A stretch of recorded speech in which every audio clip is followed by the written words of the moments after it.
WHL0137-LS는 고래자리에서 발견된 항성으로 J.R.R. 톨킨의 실마릴 리온의 등장인물인 에아렌딜에서 따온 에렌딜로도 불립니다. WHL0137-08 은하단의 의한 중력 렌즈 현상에 의해 2022년 3월 30일에 관측되었습니다. 발견 당시 WHL0137-08 은하단에 의해 빛이 굴절되어 붉은 고리 한 점으로 보였으며 시뮬레이션 분석 결과 이 붉은 고리의 밝기는 원래 항성의 밝기보다 10,000배에서 최대 40,000배 확대되어 관측된 것으로 확인되었습니다. 2016년 처음 관측 이래 허블 우주망원경은 이 별을 4번에 걸쳐 반복 관측했으며 그 데이터 분석을 통해 그 존재를 확인하였으며 2022년 7월 30일에는 제임스 웹 우주망원경으로 촬영하여 그 모습을 공개하기도 하였습니다. 우주 천체 관측 사상 가장 먼 곳에서 관측된 별의 직전 기록은 2018년 허블에 의해 관측된 지구에서 약 150억 광년 거리의 항성이었지만 이 별의 발견은 그보다 더 오래된 우주 초창기 천체라는 점에서 많은 관심을 끌었습니다. 아주 오래전 에렌딜 항성에서 출발한 빛은 빛의 이동 속도인 광행 거리로만 129억 광년, 실제 환산 거리로는 약 280억 광년이라는 엄청난 거리를 이동하여 관측된 것입니다. 이 거리대에서 관측된 천체는 대부분 퀘이사 은하 감마선 폭발이 대부분이나 에렌딜 관측은 이런 심우주에서 최초로 항성 하나를 특정해 관측하는데 성공하게 된 것입니다. 별의 표면 온도는 약 2만 도로 측정되었으며 이 항성이 우주 최초의 별이라고 불리는, 즉 빅뱅으로 탄생한 물질들이 처음 합쳐져 금속이 전혀 없어 별의 진화의 시작이라 불리는 종족 3 항성일 가능성도 거론되고 있으며, 만약 종족 3 항성이라면 이론으로만 예측되어지던 천체를 최초로 발견하게 된 것입니다. 이 별은 빅뱅 이후 9억 년이 지난 시점에 태어났으며 태양보다 질량이 훨씬 커서 수백만 년 후에는 초신성 폭발을 일으켜 이미 블랙홀이 되었을 거라 추정하고 있습니다.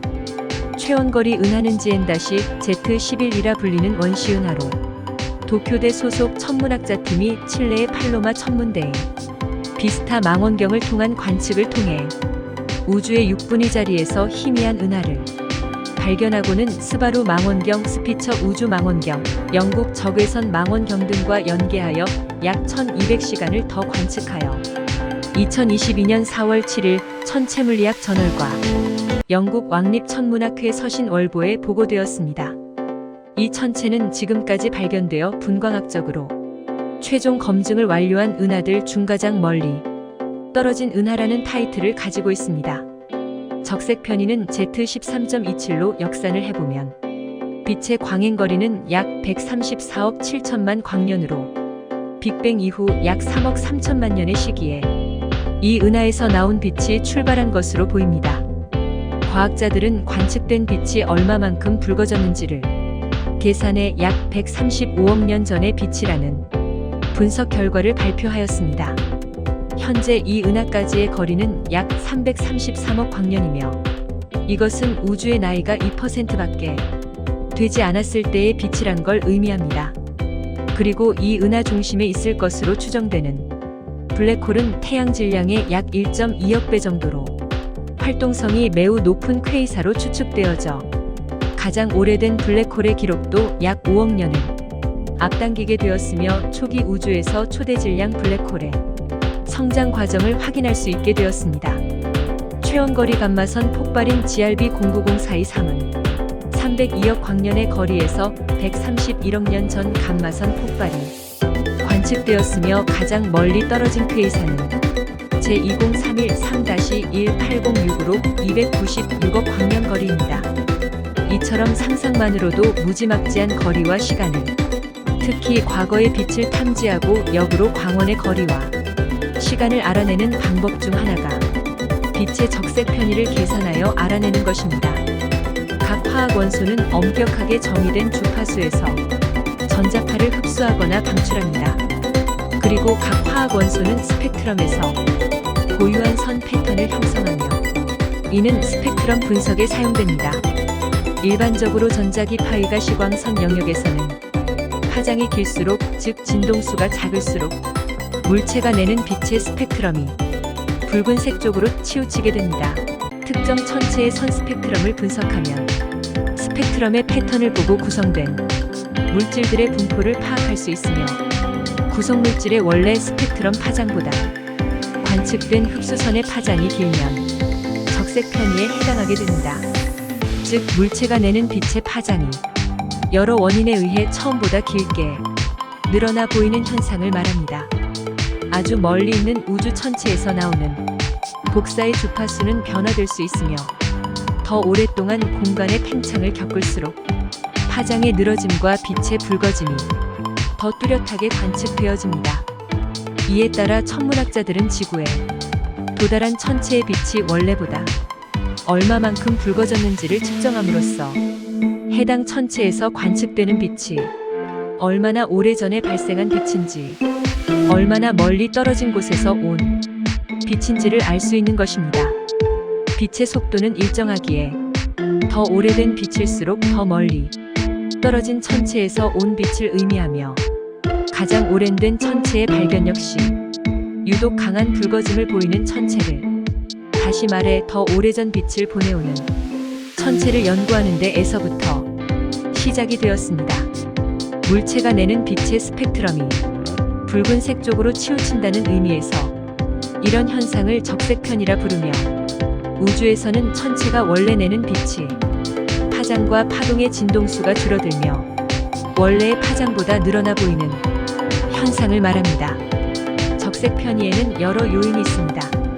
가장 대표적인 것은 도플러 효과에 의한 현상으로 일상생활에서 흔히 접할 수 있는 사이렌을 울리는 구급차가 우리에게 다가올 때는 사이렌의 음높이가 높게 들리지만 멀어져 갈 때는 반대로 소리가 낮게 들리는 것을 알 수 있습니다. 관찰자와 거리 변화에 따라 진동수와 파장이 바뀌고 파원과 관측자 사이의 거리가 좁아질 때에는 파동의 주파수가 더 높아져 점점 소리가 크게 들리고 반대로 파원과 관측자 사이의 거리가 멀어질 때에는 파동의 주파수가 더 낮게 관측되고 소리는 점점 멀어져가며 작아지게 됩니다. 즉 상대 속도와 거리 변화에 의해 파장의 변화가 커지게 됩니다. 같은 구급차라고 해도 더 빨리 오는 구급차의 사이렌 소리가 더 크게 들리는 이유입니다.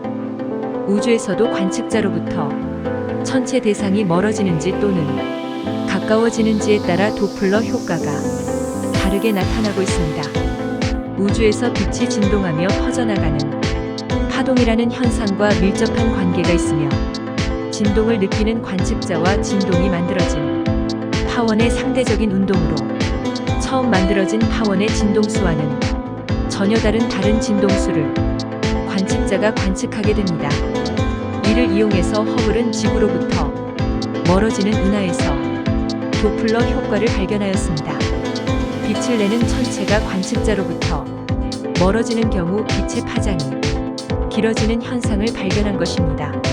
정확히는 먼 거리 천체일수록 붉게 보이는 적색 편의 현상을 발견하였습니다.